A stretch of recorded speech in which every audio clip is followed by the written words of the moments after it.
ഇന്ന് ശരിക്കും ഞാൻ വേറൊരു വീഡിയോ എടുക്കണമെന്ന് വിചാരിച്ചിരുന്നത്. പക്ഷേ പ്രോജക്റ്റ് നടന്നൊരു ഒരു കാര്യം നിങ്ങളോട് ഷെയർ ചെയ്യണം. മറ്റൊരു ആർക്കിടെക്ചറൽ ഡയഗ്രമായിട്ട് വന്നതാണ് ഞാൻ. അപ്പോൾ കുറച്ച് ലെങ്തി ആയിരിക്കും, കാരണം അത് പറഞ്ഞേ പറ്റുള്ളൂ. ഇത് സർട്ടിഫിക്കറ്റ് മാനേജ്മെൻറ്റിനകത്തുള്ള മിസ്കോൺസെപ്ഷൻസ് എത്രമാത്രം വലുതാണെന്നുള്ളത് ഞാൻ ഇന്ന് മനസ്സിലാക്കിയത്. കാരണം ഞാൻ വിചാരിച്ച എല്ലാവർക്കും അറിയുന്ന കാര്യമായിരിക്കും, ഞാൻ മാത്രം പറഞ്ഞുകൊണ്ടിരുന്നാൽ ചിലപ്പം വീണ്ടും റിപ്പീറ്റഡ് ആയിരിക്കും എന്ന് വെച്ചിട്ട് ഞാൻ പറയാതിരിക്കുന്നത്. പറയുകയാണെങ്കിൽ തന്നെ ഒരു വലിയൊരു ക്ലാസ് റൂമിൻ്റെ ഒരു ആവശ്യമുള്ള സാധനമാണ്. അപ്പം ഇതിൽ ഇന്ന് ഞാൻ വർക്ക് ചെയ്തപ്പോൾ ജർമ്മൻ എഞ്ചിനീയേഴ്സ്, ബൾഗേറിയൻ, സ്ലോവാക്യൻ ഈ 3 എഞ്ചിനീയേഴ്സിൻ്റെയും മിസ്കോൺസെപ്ഷൻസ് തിരുത്തി കൊടുത്ത ആ സർട്ടിഫിക്കറ്റിനെ ഡിലീറ്റ് ചെയ്തു. ഞാൻ അത് ചെയ്ത് ടെസ്റ്റ് സക്സസ്ഫുള്ളായി. അത് പ്രൊഡക്ഷനിലൊക്കെ പോയി അങ്ങനെ ചെയ്യാന്ന് പറഞ്ഞാൽ ഭയങ്കര റിസ്ക്കുള്ള പരിപാടിയാണ്.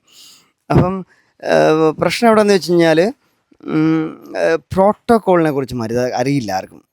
നമ്മൾ പറഞ്ഞ വെബ് ടെക്നോളജീസൊക്കെ ഞങ്ങൾ ഫ്രണ്ട് എൻഡ് പഠിപ്പിക്കാം, ബാക്ക് എൻഡ് പഠിപ്പിക്കാം എന്നൊക്കെ പറഞ്ഞ് വരും ആൾക്കാർ.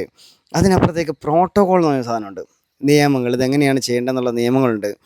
അതിൽ വൺ ഓഫ് ദമാണ് HTTP. അപ്പോൾ HTTP പ്രോട്ടോക്കോളിനെ കുറിച്ച് നമ്മൾ എന്നാലും കൃത്യമായിട്ട് അറിയില്ല. എന്താണ് നമ്മൾ പറയും അത് വെബ് ടെക്നോളജീസ് എന്നാണ് പറയും.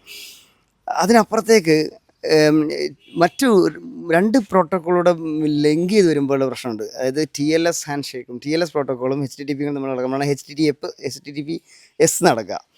അപ്പോൾ ഇത് രണ്ടുകൂടെ വരുമ്പോൾ കോംപ്ലക്സ് ആകും, ചിന്തകൾ വേറെ ലെവലിൽ പോകും. ആ ലെവലിൽ പോകുമ്പോൾ പ്രശ്നം എന്ന് വെച്ചാൽ ശരിക്കും HTTPയിലാണ് പ്രശ്നം, TLSലാണ് പ്രശ്നം എന്നുള്ളത് മനസ്സിലാക്കാൻ നമുക്ക് മനസ്സിലാവുകയും അവസാനം സർവർ സർട്ടിഫിക്കറ്റ് എടുത്താൽ കൊടുക്കുകയും ചെയ്യും. എന്ന് വെച്ചാൽ നമ്മുടെ സെക്യൂർ ആയിരിക്കുന്ന പ്രൈവറ്റ് കീ എടുത്തുകൊണ്ട് നമ്മൾ മറ്റുള്ളവർക്ക് ഷെയർ ചെയ്യുന്ന പരിപാടിയാകും. അതുവഴി നമ്മുടെ സെർവറിൻ്റെ സെക്യൂരിറ്റി കോംപ്രമൈസ് ചെയ്യും. അത് അറിയാത്തതുകൊണ്ടാണ്. TLS ഹാൻഡ് ഷേക്ക് എങ്ങനെയാണ് നടക്കുന്നത്, TLS ഈ ഇത് white listing, root CA white listing ഒക്കെ നടക്കുന്നത് എങ്ങനെയാണെന്ന് ചോദിച്ചാൽ ഞാനത് ഒരുപാട് പറയേണ്ടി വരും. ഇതിപ്പോൾ എൻ്റെ ഒരു ഡയഗ്രം ഞാനിത് ആദ്യം കാണിക്കാം.